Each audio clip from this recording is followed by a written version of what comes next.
Chapter number 8 applications of integrals. देखो हमने integral को ना दो पार्ट में ब्रेक करके पढ़ा है। फर्स्ट वाज इनडेफिनिट, जिसमें लिमिट नहीं होती थी, वो अब नहीं पढ़ेंगे। अब हम पढ़ेंगे एप्लीकेशंस ऑफ इंटीग्रल्स में कंप्लीटली हमने डेफिनेट इंटीग्रल पढ़ना है। प्रॉपर्टीज वगैरह नहीं यूज होंगी यहाँ पे, तो उस चीज में तुम सेफ हो, ठीक है। और बहुत इजी दो चार फॉर्मूले वही यूज होंगे। मैं बता दूंगा कौन कौन सी इंटीग्रेशन तुमने मेनली याद करने, वो तुम्हें समझ भी आ जाएगा। लेकिन आज मैं क्वेश्चन स्टार्ट करने से पहले पूरा अच्छे से बेस बिल्डअप करके चलूंगा तुम्हारा, ताकि तुम्हें समझ में एक्चुअली कर क्या रहे हैं। सबसे पहले हम फंक्शंस के ग्राफ्स के बारे में पढ़ते हैं। एक फंक्शन है y is equal to x square, समझना ध्यान से। एक फंक्शन है y equals to x square. अब ये फंक्शन है ना, मैं कह रहा हूं ये फंक्शन R टू R है। R टू R क्या इसका क्या मतलब है? ये क्या रिप्रेजेंट करता है? रिलेशन फंक्शन में मैंने तुम्हें बताया ये क्या रिप्रेजेंट करता है? डोमेन। डोमेन मतलब सेट ऑफ ऑल इनपुट्स। इसका मतलब क्या है? इस फंक्शन में, यहां पे मैं y लिख देता, y की जगह fx लिख देता हूं अभी। इस फंक्शन में हम x की जगह हर एक रियल नंबर डालेंगे। जो फर्स्ट सेट होता है ना, ये डोमेन होता है, ठीक है। और हम फंक्शन में x की जगह पे ये पूरे सेट का हर एक एलिमेंट यूज पक्का करेंगे, जरूरी होता है। डोमेन मतलब सेट ऑफ ऑल इनपुट, जितने भी इनपुट आप लोगे उन सभी का सेट, ये वो डोमेन है। Set of all real number, इसका मतलब यहां पे x की जगह सारे रियल नंबर डालने हैं। इनपुट में हम हर रियल नंबर डालेंगे, आउटपुट में उसका स्क्वायर होके मिलेगा। फंक्शन में इनपुट डाला x, आउटपुट क्या आया? X square. एक बार इसका ग्राफ प्लॉट करने की कोशिश करते हैं।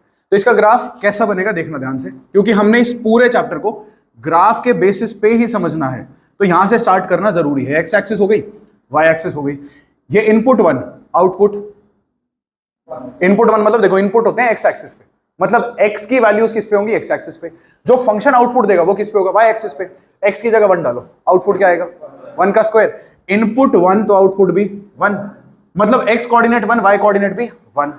जब हम फंक्शन के, देखो समझना बात, इसका जो ग्राफ होगा ना उसको कर्व बोलते हैं। हर फंक्शन के ग्राफ को हम कर्व बोलते हैं। उस कर्व पे कौन से पॉइंट आएंगे वो कैसे पता चलेगा? हम सबसे पहले इनपुट डालते हैं अपनी मर्जी से। जैसे यहां पे क्या है, फंक्शन R टू R है, तो हर एक रियल नंबर डलेगा इनपुट। अब हर एक रियल नंबर, कितने रियल नंबर्स होते हैं? Infinitely many. जीरो से नेक्स्ट रियल नंबर कौन सा है? नहीं बता सकते ना। जीरो से नेक्स्ट रियल नंबर क्या होता है? कोई नहीं बता सकता। तो इसीलिए हम हर एक रियल नंबर तो वैसे भी इनपुट करके देख सकते हैं। तो वो रियल नंबर जिनके स्क्वायर करना आसान है, 1 2 3 4 -1 -2 -3 -4, इनको हम यूज करेंगे ताकि हमारी कैलकुलेशन फटाफट हो जाए। तो देखो मैंने यहां पे 1 डाला, आउटपुट क्या है? 1। इसका मतलब इस फंक्शन का जो कर्व आएगा ना, उस पे एक पॉइंट 1 और 1 लाई करेगा। फिर मैंने क्या किया, इसके अंदर 0 डाला। 0 डालने पे बताओ आउटपुट क्या आ रहा है? तो 0 0 भी लाई करेगा। मैंने इसके अंदर 2 डाला, 2 डालने पे 4, 3 डालने पे 9, ठीक है, 4 डालने पे 16। रियल नंबर सबसे बड़ा कौन सा है? नहीं बता सकते। इसका मतलब जैसे जैसे, समझना बात को, मैं इस तरफ प्रोग्रेस करूंगा, एक्स एक्सिस पे राइट की तरफ प्रोग्रेस करूंगा, एक्स की वैल्यूज बड़ी होती जाएंगी, उनका स्क्वायर और बड़ा होता जाएगा। लेकिन ये प्रोसेस कभी रुकने वाला, तो ये ग्राफ कभी नहीं रुकेगा। अब इसको समझ के देखते हैं एक बारी। जब मैंने x1 लिया, y क्या आया? 1, ये पॉइंट आ गया। x2 लो, ये पॉइंट आ गया। x3 लो, y क्या आएगा?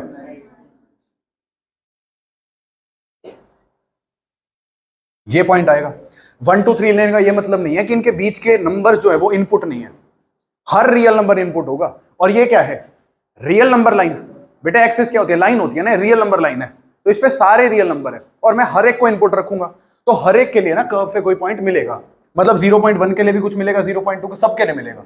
तो 0 के लिए क्या आ रहा था? इनपुट 0, आउटपुट भी 0। किस पॉइंट को डिनोट कर रहे हैं? ओरिजिन को, ठीक है। अब क्या होगा, इसके जो बीच में नंबर्स है ना, 0 से 1 के बीच में, ये कर्व कैसे अपना पार्ट ट्रेस करेगा? हम फ्री हैंड से ज्वाइन करते हैं। इसका मतलब क्या होता है, तुमने सभी पॉइंट्स को बिना अपने हाथ को रिजिड रखे ऐसे आराम से ज्वाइन कर देना, ठीक है।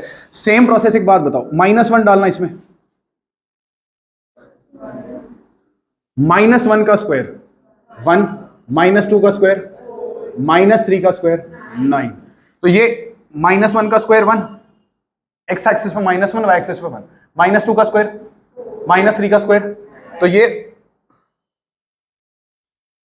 एक यहां पे -3 का स्क्वायर, 9 कहां है? और यहां पे, और -4 का स्क्वायर, 10 11 12 13 14 15 एंड 16। यहां पे 16 आ गया, तो ये पॉइंट ऐसे हो गया। थोड़ा बहुत इधर उधर हो सकता है, उसके लिए माफ करना मेरे को। ठीक है, ये ऐसा ग्राफ हो जाएगा और ये ऐसा हो जाएगा। आ गई बात समझ में? ये है किसका graph? F x equals to x square का ग्राफ। तुम इस पे कोई भी पॉइंट पकड़ लो, कोई भी पॉइंट ग्राफ पे। जब इसको अभी तो मैंने क्या बनाया, प्लेन उस पे बनाया ना, तुम ग्राफ पे बनाओ जहां पे वो ग्रिड और लाइंस बनी होती हैं, उस पे बनाओ। कोई भी पॉइंट पकड़ लो इसके ऊपर, कोई भी पॉइंट पकड़ के उसका एक्स कोऑर्डिनेट वाई कोऑर्डिनेट पता लगाओ। एक्स कोऑर्डिनेट क्या देगा उस फंक्शन का? इसके ऊपर तुम ये तो यार इसके ऊपर कोई भी पॉइंट पकड़ लो, मान लो तुमने ये पॉइंट उठा लिया, तो इस पॉइंट के कुछ कोऑर्डिनेट्स होंगे, कुछ एक्स कोऑर्डिनेट होगा, कुछ वाई कोऑर्डिनेट होगा। ये एक्स कोऑर्डिनेट क्या देगा? इनपुट, और वाई कोऑर्डिनेट क्या देगा? आउटपुट। आ गई बात समझ में? तो f x is equal to x square, ये इस फंक्शन का ग्राफ है और ये ग्राफ चलता रहेगा। जैसे जैसे मैं इधर प्रोसीड करूंगा क्या होगा इस फंक्शन में? जैसे जैसे मैं इधर प्रोसीड करूंगा इस फंक्शन में क्या होगा? इधर ज्यादा, इधर कम मूव करेंगे, ये फटाफट ऊपर बढ़ना स्टार्ट कर देगा, ऐसे जाएगा दोनों डायरेक्शंस में। ठीक है, अब अगर मैं कहूं कि मुझे इसका एरिया अंडर द कर्व निकालना है, क्या निकालना है? एरिया अंडर द, फंक्शन रुक रहा है। एरिया अंडर द कर्व का मतलब क्या होता है? मैंने आपको बताया। चलो क्या होता है? ये कर्व है, इसके नीचे का एरिया, एक्स एक्सिस के ऊपर का एरिया, और लिमिट्स के लेफ्ट और राइट से एनक्लोज्ड एरिया, ये बताया था मैंने। अब इसको दोबारा से रिपीट भी कराऊंगा। यहां पे लिमिट लगानी जरूरी है, नहीं तो ये एरिया रुकेगा नहीं। क्यों नहीं रुकेगा? एक बात समझो, ये पैराबोला कैसे चल रहा है? ऐसे चलता जा रहा है ना।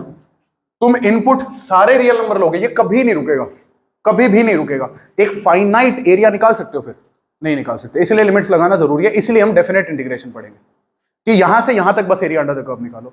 दूसरी बात क्या है, हमें ना इस तरीके से फंक्शन नहीं देगा वो क्वेश्चन में, f x equals to x square. वो क्या कहेगा?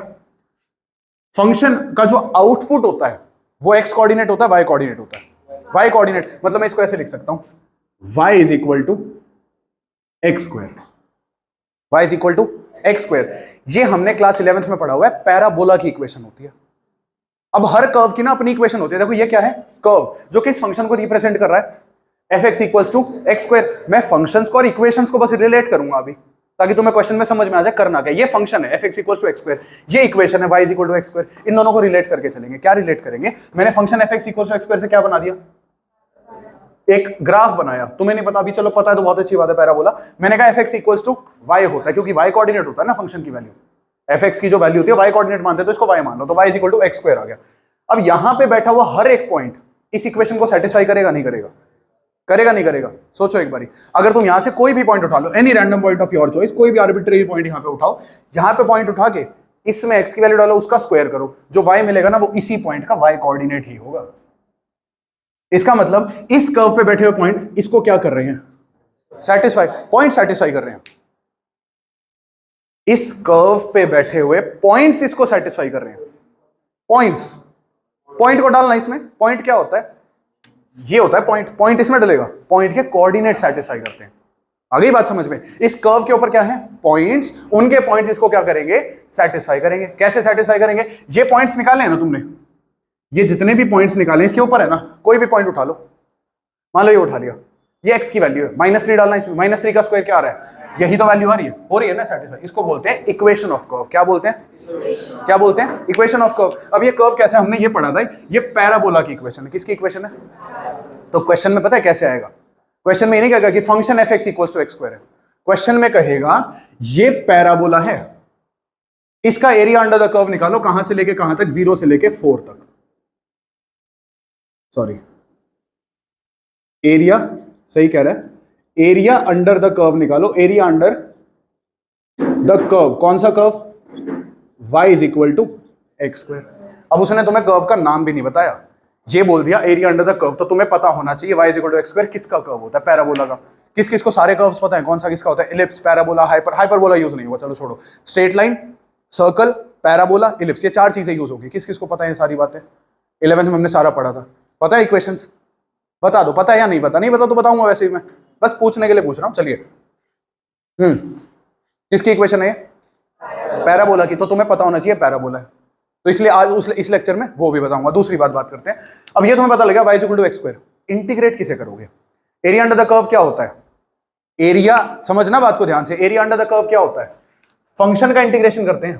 फंक्शन क्या है? F x equals to x square. तो मतलब y is equal to x square, तो y क्या है? फंक्शन। y क्या है? फंक्शन। 2 तरीके से इसका एरिया पूछा जा सकता है। मैं अगर इसको एरिया इसको इंटीग्रेट करूं, देखो 0 से 4, बात को समझना ध्यान से, 0 से 4 इंटीग्रेट करो, तुम क्या सोचोगे भैया इनपुट क्या है एक्स एक्सिस पे, आउटपुट कहां है वाई एक्सिस पे, तो ये एक्स की वैल्यूज है 0 से 4, मतलब 0 से लेके 4 तक, 0 से लेके 4 तक इस हिस्से के ऊपर जो एरिया आ रहा है और जो कर्व के नीचे आ रहा है वो निकालना है। इसका मतलब क्या होगा, कौन सा एरिया आएगा,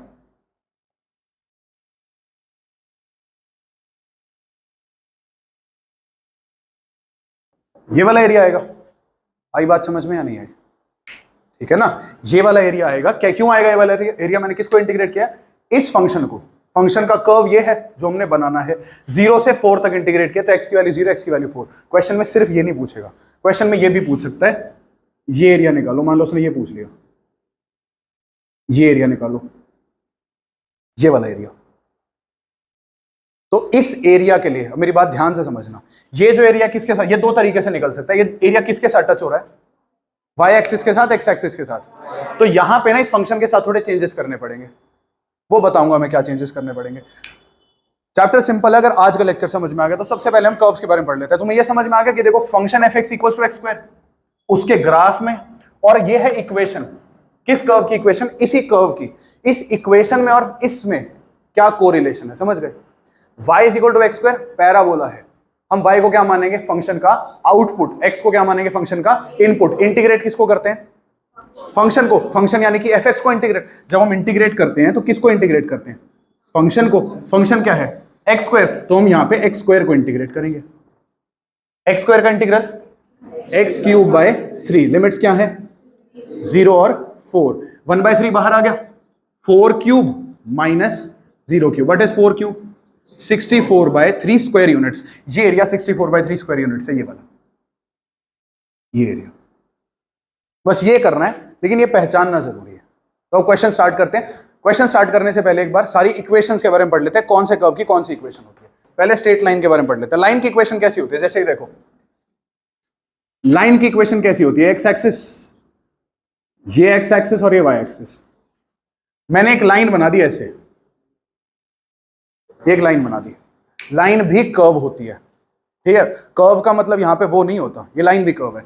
ये जो लाइन कर्व है इसके ऊपर कितने पॉइंट्स हैं, वो सभी पॉइंट्स जिस इक्वेशन को सेटिस्फाई करेंगे, जिस इक्वेशन को क्या करेंगे, वो इक्वेशन इसी की इक्वेशन होगी लाइन की।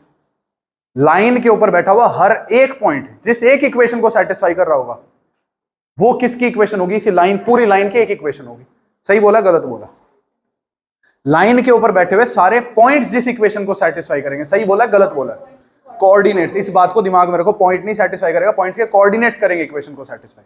मतलब पॉइंट है उसका एक्स और वाई कोऑर्डिनेट पहचानना पड़ेगा, वो सेटिस्फाई करेगा। लाइन की इक्वेशन कैसी होती है, लाइन की इक्वेशन ऐसी दिखती है, ax plus b y plus c is equal to 0। Example के लिए 2x plus 3y minus 12 is equal to 0। ये किसकी इक्वेशन है, लाइन की इक्वेशन है। कैसी लाइन है ये देखो, समझना ध्यान से, इसको बोलते हैं डायगोनल लाइन। डायगोनल लाइन कैसी, या तो ऐसे जा रही होगी या ऐसी जा रही होगी, टिल्टेड होगी लाइन। जो ऐसी लाइन की इक्वेशन होती है ना, उनमें दोनों वेरिएबल होते हैं, कौन कौन से, x और y, और दोनों की पावर क्या होती है 1। इसको बोलते हैं linear equation in 2 variable, linear equation in 2 variable. ये लाइन की स्टैंडर्ड इक्वेशन होती है, लाइन की स्टैंडर्ड इक्वेशन होती है ax plus by plus c equal to 0। मैंने कहा ऐसी लाइन जिसमें x और y दोनों वेरिएबल होंगे, या ऐसे जाएगी ऐसे जाएगी, बट अगर ये x एक्सिस है और ये y एक्सिस है, लाइन तो ये भी है,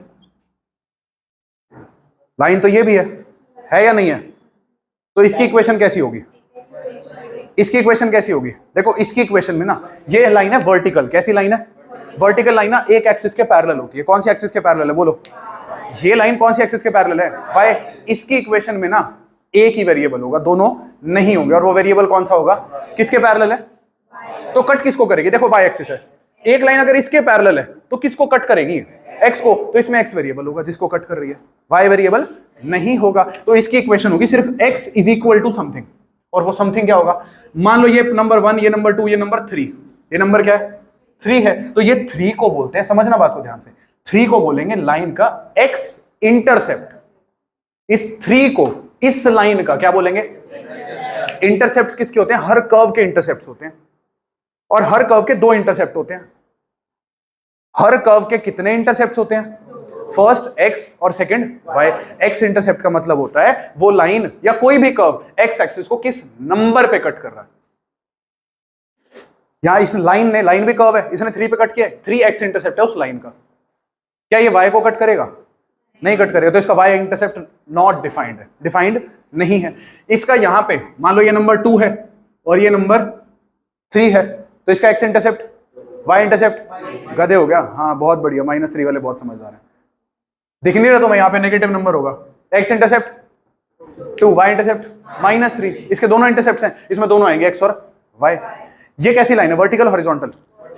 वर्टिकल हॉरिजॉन्टल, हॉरिजॉन्टल ये होती है, वर्टिकल ये होती है। हॉरिजॉन्टल लाइन, वर्टिकल लाइन किसके पैरेलल होगी? वाई एक्सिस के। अगर कोई लाइन वाई एक्सिस के पैरेलल कट किसको करेगी? तो उसमें वही वेरिएबल होगा, x इज इक्वल टू जिस नंबर पे कट कर रही है, तो x इज इक्वल टू 3। इसको इधर ले आओ तो x -3 इज इक्वल टू 0। ये बहुत इंपॉर्टेंट बात है, बहुत इंपॉर्टेंट बात है ये, खासकर वर्टिकल लाइन, वर्टिकल लाइंस। जब x इक्वल टू 3 होगा मतलब ऐसी लाइन जो x एक्सिस को 3 पे कट कर रही है। उसके बाद अगर मैं कह रहा हूं ये x एक्सिस है, ये y एक्सिस है, ये लाइन है, कौशल इसकी इक्वेशन कैसी होगी? मान लीजिए नंबर 4 है, y को मतलब y की इक्वल टू आएगा। क्या y के इक्वल टू क्या आएगा? हाँ सही जा रहा है, y के इक्वल टू क्या आएगा? बहुत बढ़िया यार। ये देखो ये x एक्सिस है, y एक्सिस है, ये लाइन किसके पैरेलल है? हॉरिजॉन्टल या वर्टिकल? किसको कट करेगी?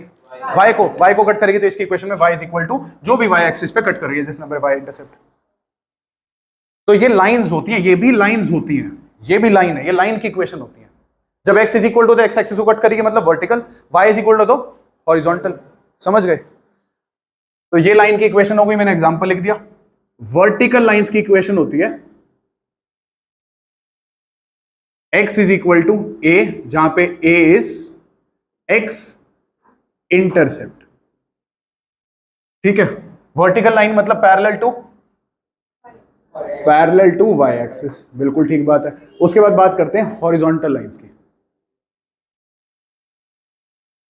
हॉरिजॉन्टल लाइंस कैसी इक्वेशन होगी? y is equal to b, जहां पे b क्या होगा? y intercept. शाबाश, b y इंटरसेप्ट है और पैरेलल टू x एक्सिस, ये भी ठीक है। इसका मतलब पता है क्या होगा? ये इक्वेशन इस लाइन की है, इसका मतलब इसके ऊपर बैठा हुआ हर एक पॉइंट, कोई भी एक पॉइंट पकड़ो, x कोऑर्डिनेट y कोऑर्डिनेट की वैल्यू इसमें डालो, पुट करके 0 ही आएगा। इसका मतलब क्या है? इस लाइन के ऊपर, समझना बात को ध्यान से, इस लाइन के ऊपर कोई भी पॉइंट पकड़ो, मान लो तुमने ये पॉइंट पकड़ लिया, इसका x कोऑर्डिनेट क्या होगा? कुछ भी हो, इसका y कोऑर्डिनेट पक्का 4 होगा। x कोऑर्डिनेट कुछ भी, y कोऑर्डिनेट पक्का 4 होगा। इसमें y कोऑर्डिनेट कहीं भी चेंज नहीं होगा, पूरी लाइन पे y कोऑर्डिनेट 4 है, इसलिए इसकी इक्वेशन क्या है? y is equal to 4। x vary करेगा लेकिन y कांस्टेंट रहेगा। इसको अगर दो वेरिएबल में लिखना है कैसे लिख सकते हो? Similar for this, x plus 0 y equals to 3। एक बार ये नोट कर लो फटाफट, ये बना लो, ये बना लो, ये बना लो, ये नोट कर लो जल्दी से। नेक्स्ट है सर्कल। सर्कल की इक्वेशन क्या होती है? कोई भी सर्कल डिफाइन करने के लिए ना हमें दो चीजें जरूरी चाहिए होती हैं। आप दिमाग लगाओ, जब भी मैं कहूं एक कंपास और पेंसिल लेके सर्कल बनाओ, सबसे पहले दिमाग में आप ये सोचोगे कंपास की नीडल को प्लेस कहां करना है, वो होता है उसका सेंटर। और फिर ओपन कितना करना है, उनके बीच में गैप कितना रखना है, वो जितना गैप होता है रेडियस होता है। सेंटर के कोऑर्डिनेट्स चाहिए होते हैं जो कि मैं h के मान रहा हूं, जो कि गिवन नंबर्स होंगे, और रेडियस चाहिए होता है, ये भी कोई गिवन नंबर होगा। अगर सेंटर गिवन है और रेडियस गिवन है, अगेन कर्व बोल रहा हूं ना, तो x एक्सिस और y एक्सिस तो पक्का रहेंगे सीन में, ये सीन में हमेशा ये बात याद रखना, ये x एक्सिस हो गई, y एक्सिस हो गई। तो इक्वेशन होती है x minus h whole square y minus k whole square equals to r square. अगर h और k जो मोस्टली केसेस में रहेंगे, हमारा सेंटर ओरिजिन रहेगा। क्या रहेगा? ओरिजिन। तो ओरिजिन के कोऑर्डिनेट मतलब कि ऐसा बनेगा कुछ इस तरह, एक सर्कल बनेगा कि ये सेंटर है। तो ओरिजिन के कोऑर्डिनेट्स क्या हो गए? 0 0, h की वैल्यू, y की value x minus 0, x y minus 0, और फिर कुछ रेडियस दे देगा। मान लो यहाँ 25 दे दिया इसने, तो 25 किसका स्क्वायर है? 5 का, which means radius comes out to be 5 units. ठीक है, तो ये एक सर्कल की इक्वेशन है which is centred at origin 0 0। ये बहुत ज्यादा यूज होगी। अगर एक बात समझना आप, मैं दोनों साइड्स को r स्क्वायर से डिवाइड करूं, किससे डिवाइड करूं? तो ये इक्वेशन बन जाएगी x square by plus y square by is equal to 1। इसका एग्जांपल देता हूं, x square plus y square is equal to 36 है। अगर मैं दोनों तरफ 36 से डिवाइड करूं और फिर यहां पे सेपरेट कर दूं 36, पूरे के नीचे आएगा पहले तो ये बन जाएगा एक्स स्क्वायर बाय 36 प्लस y square by 36 is equal to 1 हो गया। ऐसी इक्वेशन इलिप्स की भी होती है। इलिप्स की इक्वेशन पता है क्या होती है? X square by a square plus y square by is equal to 1, या फिर ए और बी इंटरचेंज हो जाते हैं। डिफरेंस दोनों में इतना है, यहां पे जो दो नीचे नंबर्स है ना सर्कल में, दोनों सेम होते हैं, यहां दो नंबर अलग अलग होते हैं, जहां पे ए हमेशा बड़ा रहेगा, बी छोटा होगा। बताऊंगा इलिप्स के बारे में। तो ये दोनों फॉर्म से पूछा जा सकता है। अगर दोनों नंबर सेम है तो वो क्या होगा? बोलो सारे, दोनों नंबर सेम है वो क्या होगा? और अगर दोनों नंबर अलग है वो क्या होगा? ए बड़ा होगा, बी, ठीक है, इस बारे में डिस्कस करेंगे आगे जाके। ये लिख लो एक बार। अगर मुझे एक क्वेश्चन भी है आगे जाके ना, एक क्वेश्चन है, मैं तुमसे वैसे पूछ लेता हूं। एक सर्कल था सेंटर्ड एट ओरिजिन। सर्कल कहां सेंटर्ड था? इधर देखो, सर्कल का सेंटर कहां है? ओरिजिन पे।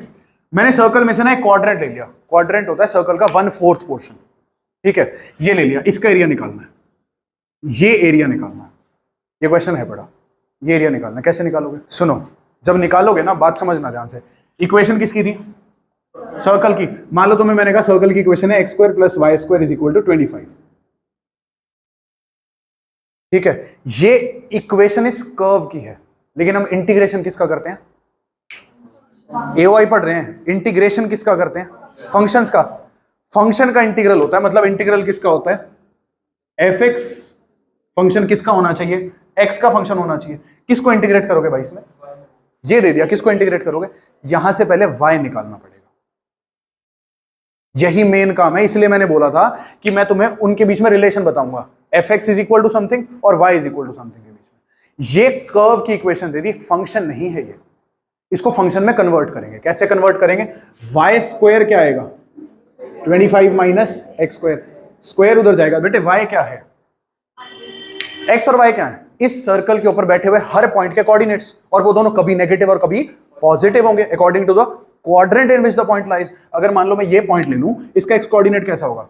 And y coordinate positive. यहां पे पॉइंट ले लूं तो दोनों नेगेटिव, यहां पॉइंट ले लूं तो, लेकिन मुझे इन तीनों से काम किससे? सिर्फ इस क्वाड्रेंट में। इस क्वाड्रेंट में y क्या आएगा? पॉजिटिव। वैसे तो देखो y अगर स्क्वायर उधर जाएगा क्या होगा? Plus minus 25 minus x square. कौन से क्वाड्रेंट में रहने वाला हूं? फर्स्ट में। तो y की वैल्यू क्या आ गई? और y की वैल्यू मतलब एफ एक्स आ गया ये। अब इसको इंटीग्रेट करना है, तो यहां पे आएगा answer square root of 25 minus x square dx. इसकी इंटीग्रेशन कैसे होती है? इसको क्या मानेंगे? 5 स्क्वायर माइनस एक्स स्क्वायर, और फिर इंटीग्रेट कर देंगे साइन इनवर्स वाला फॉर्मूला लगा के, जो 7th एक्सरसाइज में था। तो कहने की बात ये है, कर्व्स ऐसे मिलेंगे। अच्छा, इंटीग्रेट किसके रिस्पेक्ट में कर रहे हैं? कुछ क्वेश्चंस ऐसे भी होंगे जहां y के रिस्पेक्ट में इंटीग्रेट करना होगा, मतलब वो पलट देगा। क्या पलट देगा? जो बच्चे नहीं सुन रहे, लिखने में ध्यान दे रहे, मेरी बात सुन लो पहले। वो सारा खेल पलट देगा। इनपुट हम किसे मानते हैं आज तक? x को। आउटपुट y को। अब एक बात बताओ, अगर मैं कह रहा हूं y is equal to 5x या y is equal to 2x, इसका मतलब क्या है? x का x डालो, उसका डबल होगा, y आएगा। अगर मैं यहां से, इसका मतलब ये है कि y निकालने के लिए x चाहिए होगा, x आएगा, उसका डबल करेंगे, फिर y आएगा। मतलब x is behaving as input and y is behaving as output. अगर मैं इतना सा चेंज कर दूं, मीनिंग चेंज हो गया। क्या चेंज हो गया? कि y का हाफ करने पे x आएगा। Now x depends on y। y क्या हो गया? इनपुट। x क्या हो गया? आउटपुट। फंक्शन किसका बन गया? ये y का फंक्शन बन गया। तो अब इसी इंटीग्रेशन किसकी होगी? ऐसे फंक्शन की जो y के टर्म्स में। ये चेंजेस करने, इसलिए इन चीजों को समझ लो ध्यान से। अब तक हम सिर्फ फंक्शन एफ एक्स मानते थे और x के रिस्पेक्ट में इंटीग्रेट करते थे, अब हमें y के रिस्पेक्ट में भी इंटीग्रेट करना है। Next is ellipse. इलिप्स कुछ नहीं होता, इधर देखो, ये सर्कल है, सर्कल है, इसको थोड़ा सा यहां से ऐसे पकड़ के, मान लो इलास्टिक है, थोड़ा सा ऐसे खींच दो, एक तरफ से फैला दो, ये सर्कल इलिप्स बन जाएगा। ठीक है ना? तो इलिप्स ऐसा होता है, मेरे से कभी बनता नहीं है ये, ट्राई कर लेता हूं, एक बारी में तो बिल्कुल भी नहीं बनता। कुछ ऐसा सा होता है, बहुत ही गंदा बना है, ठीक है, ऐसा कुछ होता है इलिप्स। तो अब इलिप्स में क्या होता है, देखो समझो ध्यान से, ये जो एंड्स होते हैं ना, पूरे इलिप्स में ये जो एंड्स होते हैं, ये एक दूसरे से सबसे ज्यादा दूर होते हैं, ये वाले जो पॉइंट्स होते हैं, ठीक है। इन दोनों को ज्वाइन करके एक लाइन सेगमेंट बनती है। इस लाइन सेगमेंट का नाम होता है मेजर एक्सिस। ये समझना जरूरी है, क्या बोलते हैं इसे? मेजर एक्सिस, ठीक है।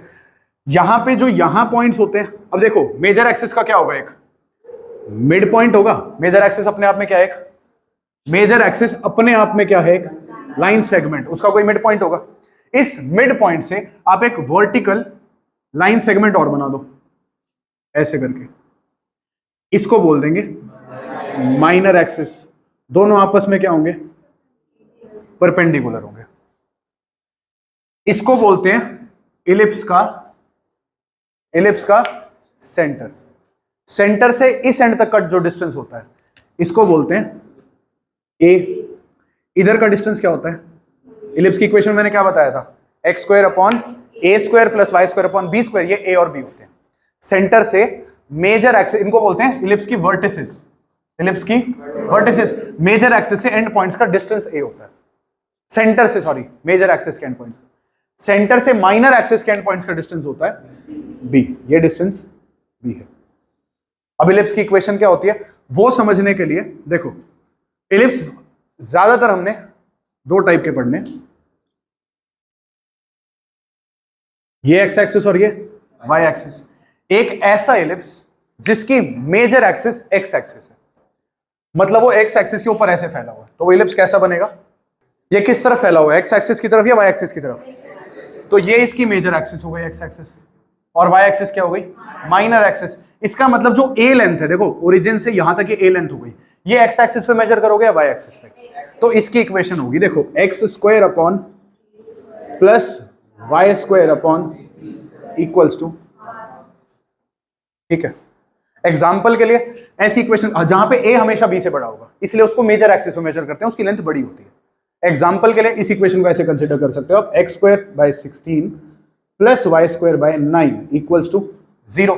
This ellipse is centred at origin, centred at origin. Major axis कौन सी है? किसके नीचे बड़ा नंबर है? मेजर एक्सिस कौन सी है? X axis. माइनर एक्सिस कौन सी है? Y axis. ऐसे फैला हुआ। मेजर एक्सिस की लेंथ, मेजर एक्सिस की लेंथ 2a। ए क्या है यहाँ पे? ये किसका स्क्वायर है? 4 का। तो मेजर एक्सिस की लेंथ 2a होती है। ए स्क्वायर और 16 को कंपेयर करो, ए 4 आएगा, तो मेजर एक्सिस की लेंथ 8 हो जाएगी, उसका डबल। बी क्या होगा? बी माइनर एक्सिस की लेंथ 6। सेकंड क्या है? इलिप्स कैसे बना दूं? देखो, जिसमें मेजर एक्सिस किस पे होगी? वाई एक्सिस पे। वो ऐसे बनेगा कुछ, क्या रखा मैंने? अच्छा, गलती से रख दिया, 0 तो हो ही नहीं सकता। इलिप्स वो भी होते हैं जिनका सर्कल में ना हम सेंटर ओरिजिन के अलावा भी कहीं लोकेट कर सकते हैं, लेकिन 12th तक के लेवल में इलिप्स जो होते हैं उनका सेंटर ओरिजिन पे ही होता है, इसलिए ओरिजिन का सेंटर में कोई काम, इसमें इलिप्स की इक्वेशन में सेंटर का कोई काम नहीं होता। चले भाई आगे, ठीक है। ये किस एक्सिस के अलोंग एक्सपैंडेड है? वाई एक्सिस या एक्स एक्सिस? तो वाई एक्सिस क्या हो गई? Major axis. X axis minor axis. तो इक्वेशन क्या बन जाएगी इसकी? X square by b square plus y square by a square equals to 1। अब यार ये बताएगा थोड़ी मैं ए हूं मैं बी हूं, बड़ा नंबर ए छोटा नंबर बी, ठीक है। फटाफट से इलिप्स है, ये बना लो, ये बना लो, ये इसकी इक्वेशन लिख लो। एग्जांपल चाहो तो वो कवर कर सकते हो, नहीं तो क्वेश्चंस में आएंगे। ये बना लो, इसकी इक्वेशन लिख लो। मेजर एक्सिस एक्स एक्सिस लिख सकते हो यहां पे, मेजर एक्सिस एक्स एक्सिस है और माइनर एक्सिस इस केस में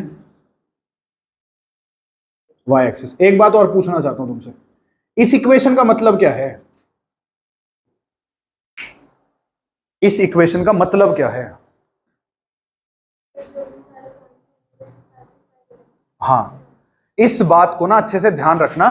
इस इक्वेशन का मतलब यह है, इस इलिप्स के ऊपर कोई भी पॉइंट पकड़ो, उसके कोऑर्डिनेट्स इसमें डालोगे 1 ही आएगा हमेशा। लिख लो इसे। लास्ट को अभी के लिए जो हमारे यूज में आएगा दैट इज पैराबोला। पैराबोला कैसे बनता है? 4 तरीके के पैराबोला होते हैं। देखो, ये एक्स एक्सिस, ये वाई एक्सिस। एक होता है राइट वर्ड पैराबोला। कैसे बनेगा? हाथ इसमें भी थोड़ा तंग ही है, ठीक है, ये पैराबोला हो गया। इसको बोलते हैं पैराबोला की वर्टेक्स। पैराबोला की चार पैराबोला पढ़ेंगे, सबकी वर्टेक्स ओरिजिन पे होगी। वर्टेक्स कहां होगी? बोलो सारे, वर्टेक्स कहां होगी? ओरिजिन पे। राइट तरफ मुंह खुल रहा है, राइट वर्ड पैराबोला। अब एक्स एक्सिस के ऊपर ना यहां पे एक पॉइंट होगा जिसको बोलते हैं फोकस। क्या बोलते हैं? वर्टेक्स से पैराबोला में ना सेंटर नहीं होता, वर्टेक्स होती है जहां से वो घूम जाता है। इलिप्स क्या था? अगर ऐसे इलिप्स है तो जहां से ये ऐसे आते आते घूम गया, इस पॉइंट को क्या बोला था मैंने? वर्टेक्स कहा था। सेम है, पैराबोला यहां से घूम गया, वर्टेक्स है, ठीक है। वर्टेक्स से फोकस तक का डिस्टेंस ये होता है ए, ठीक है, समझ गए? ए क्या है यहां पे? सर्कल में एच, के और आर होते हैं। ज्यादातर हम सेंटर ओरिजिन पे लेते हैं, तो एक ही कांस्टेंट बचता है, that is r, radius. Ellipse में x square upon a square plus y square upon b square, या फिर वाइस वर्सा, मतलब दो कांस्टेंट होते हैं ए एंड बी, यहां पे एक ही कांस्टेंट होता है ए, ठीक है। अब इक्वेशन क्या होगी? इसकी इक्वेशन होगी y square is equal to 4ax। समझो बात को। लाइन की इक्वेशन में क्या था? इक्वेशन ऑफ लाइन में x y कांस्टेंट, x की पावर क्या थी? 1, y की पावर 1। सर्कल की इक्वेशन में क्या था? x का भी स्क्वायर था, y का भी स्क्वायर था, इज इक्वल टू कोई नंबर का स्क्वायर था। अगर मैं उस नंबर को डिवीजन में लाता था, राइट में क्या बचता था? 1, और लेफ्ट में जो x और y दोनों के स्क्वायर के नीचे नंबर होते थे वो दोनों सेम होते थे, यानी कि यहां पे x स्क्वायर की टर्म हो गई और y स्क्वायर की टर्म हो गई। इलिप्स में क्या होगा? क्योंकि यार मैं पहचान बता रहा हूं, तुम्हें वो लिख के नहीं देगा पैराबोला है, सिर्फ कहेगा इस ये कर्व है, यहां से यहां तक एरिया निकालो, खुद पहचानना है तो पहचान समझो। अगर x स्क्वायर है, y स्क्वायर है, ठीक है ना? तो देखो एक बात बताता हूं, मान लो x square by 9 plus y square by 4 equals to 1, किसकी इक्वेशन है? इलिप्स की। एक बार एलसीएम लो इसका, एलसीएम क्या आएगा? 9 और 4 का एलसीएम 36। अगर मैं यहां पे 36 बनाना चाहता हूं, ऊपर क्या आएगा? 4x square plus 9y square is equal to 1, इसको उधर मल्टीप्लाई करो, 4x square plus 9y square is equal to 36। बेटा किसकी इक्वेशन? इलिप्स। पागल हो, ये इलिप्स की इक्वेशन है, सर्कल की हो जाएगी। किसकी इक्वेशन ये? इलिप्स। किसकी इक्वेशन? इलिप्स। अगर मैं इसमें से बस 4 और 9 हटा दूं, अब किसकी इक्वेशन? सर्कल। समझ गए? अगर यहां पे सिर्फ 1 और 1 है, किसकी इक्वेशन? सर्कल की। अगर दो अलग अलग नंबर है, सेम नंबर भी है ना, मान लो ये है 4x square plus 4y square is equal to 36, किसकी इक्वेशन? सर्कल की। कैसे? 4 कॉमन लोगे, उधर जा गया, दोनों तरफ 4 से डिवाइड करो, x square plus y square equals to 9।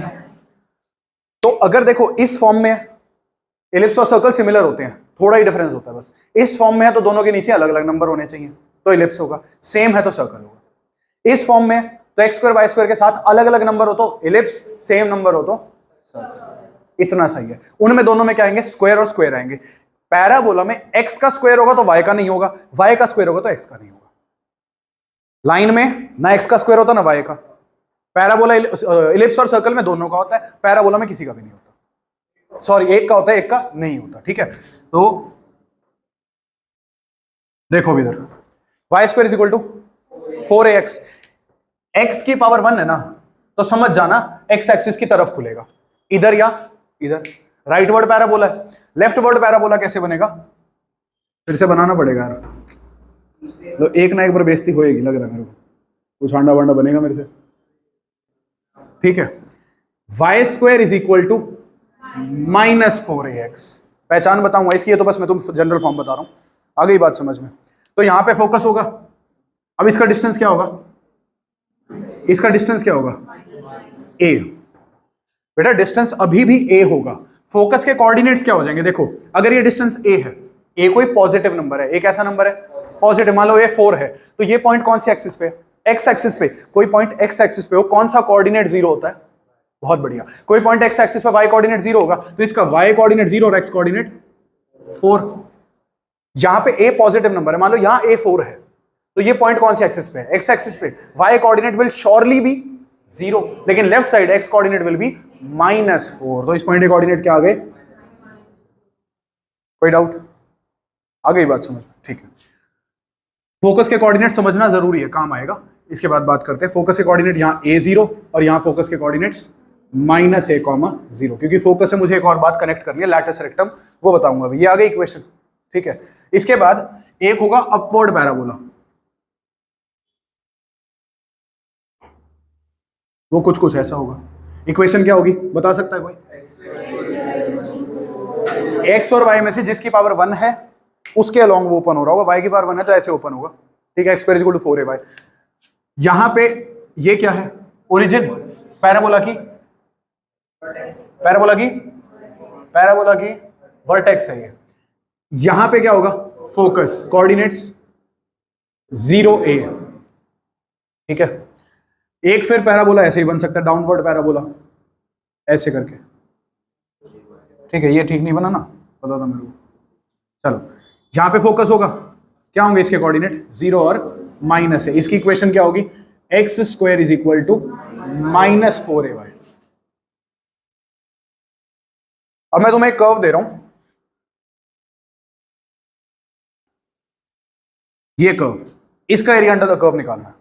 Limit कुछ भी 0 से 5 कुछ भी एज्यूम कर लो, बात की बात है। X square is equal to 16y, किसका कर्व है? मतलब कौन सा कर्व है? पैराबोला है। कैसे पहचानोगे? एक्स स्क्वायर की टर्म है, वाई की टर्म है, इसको उधर ले जाओ। X square is equal to 16y हो गया। फोकस कौन सी एक्सिस पे होगा इस केस में? फोकस जिसकी पावर 1 है, वाई एक्सिस। दूसरी बात, इधर एक्स स्क्वायर है, वाई के साथ पॉजिटिव नंबर है नेगेटिव, पॉजिटिव या नेगेटिव, तो पॉजिटिव साइड ओपन होगा, नेगेटिव साइड ओपन होगा। चारों में से कौन सा केस? ये वाला, ठीक है। अब ए पता लगाना बहुत जरूरी है। ए क्या होगा? एक्स स्क्वायर, इसको कंपेयर करो किससे? X square is equal to 4ay, तो 4a क्या हो गया? ए क्या हो गया इस केस में? 4 है ना, देखो 4a 16 हो गया, ए क्या हो गया? 4। भैया ए क्यों निकलवा रहे हो? ज्यादा नहीं, एक दो क्वेश्चंस में यूज होगा। कहां यूज होगा? जहां पे लैटस रेक्टम का जिक्र आएगा। वो लैटस रेक्टम क्या होता है समझना। फोकस है, ये प्रिंसिपल एक्सिस है, एक्स एक्सिस। फोकस से एक्स एक्सिस के परपेंडिकुलर एक लाइन सेगमेंट बनाओ, फोकस से एक्स एक्सिस के परपेंडिकुलर, और वो कहां जाके रुकनी चाहिए? पैराबोला पे टच कर जाए जब। इसको बोलते हैं लैटस रेक्टम, इसका जिक्र आएगा। और इसकी लेंथ क्या होती है? 4a होती है, इसलिए मैंने कहा था a निकाल देना। लैटस रेक्टम की लेंथ क्या होती है? 4a। इक्वेशन की भी बात करेंगे, लैटस रेक्टम की इक्वेशन क्या होगी? मेरी बात ध्यान से सुनो। लैटस रेक्टम एक लाइन सेगमेंट है, क्या है? एक ये एक्स एक्सिस, ये वाई एक्सिस, और ये कोई लाइन है। ये क्या है? कोई लाइन है, एक्स एक्सिस है, ये वाई एक्सिस है, लाइन है। इसकी इक्वेशन कैसी होगी? एक्स इज इक्वल टू कोई नंबर, जो क्या होगा? इस लाइन का एक्स इंटरसेप्ट, ठीक है ना। एक्स इज इक्वल टू कोई नंबर होगा। इस लाइन को अगर मैं छोटे छोटे पार्ट्स में तोड़ूं तो लाइन किस में टूट जाएगी? लाइन सेगमेंट्स में टूट जाएगी। उन लाइन सेगमेंट्स, मान लो मैंने ये एक लाइन सेगमेंट ले ली, इसकी भी इक्वेशन यही होगी, एक्स इज इक्वल टू ए। अब यहां देखो लैटिस रेक्टम क्या है? पैरेलल टू, वर्टिकल या हॉरिजॉन्टल। कट किसको करेगी? एक्स एक्सिस को। किस पे कट करेगी? फोकस। फोकस पे एक्स नंबर क्या है? इंटरसेप्ट क्या है? ए है ना। तो लैटिस रेक्टम की इक्वेशन क्या होगी? लैटिस रेक्टम की इक्वेशन होगी x इज इक्वल टू 4, अगर मैं इस एग्जांपल को लेके चलूं। और वैसे क्या होगी? x is equal to a। इसलिए a निकालना जरूरी है, क्योंकि पता कई बार क्या कहेगा कि पैराबोला दे दिया, लैटिस रेक्टम दे दिया, इनके बीच का एरिया निकालो। इस केस में भी लैटिस रेक्टम बनेगा। कैसे बनेगा? ये हो गया। अगेन कैसी लाइन है? Vertical horizontal. लाइन सेगमेंट है, लाइन का पार्ट होगी। लाइन की इक्वेशन होती है, लाइन सेगमेंट की भी होती है। वर्टिकल लाइन सेगमेंट है, किस एक्सिस को कट करेगी? तो वेरिएबल कौन सा होगा? किस पे कट कर रही है? फोकस पे। फोकस पे एक्स इंटरसेप्ट क्या है? -a। देखो a डिस्टेंस है, वो पॉजिटिव होगा। तो इसकी इक्वेशन क्या हो गई? x is equal to -a। यहां पे भी एक लैटिस रेक्टम बनेगा। Horizontal, vertical? हॉरिजॉन्टल या वर्टिकल? हॉरिजॉन्टल या वर्टिकल? हॉरिजॉन्टल। किस एक्सिस को कट करेगा? y एक्सिस को। इक्वेशन, इसकी इक्वेशन हो जाएगी y is equal to a। बहुत बढ़िया यार। इसकी इक्वेशन, ये latus rectum, y is equal to -a।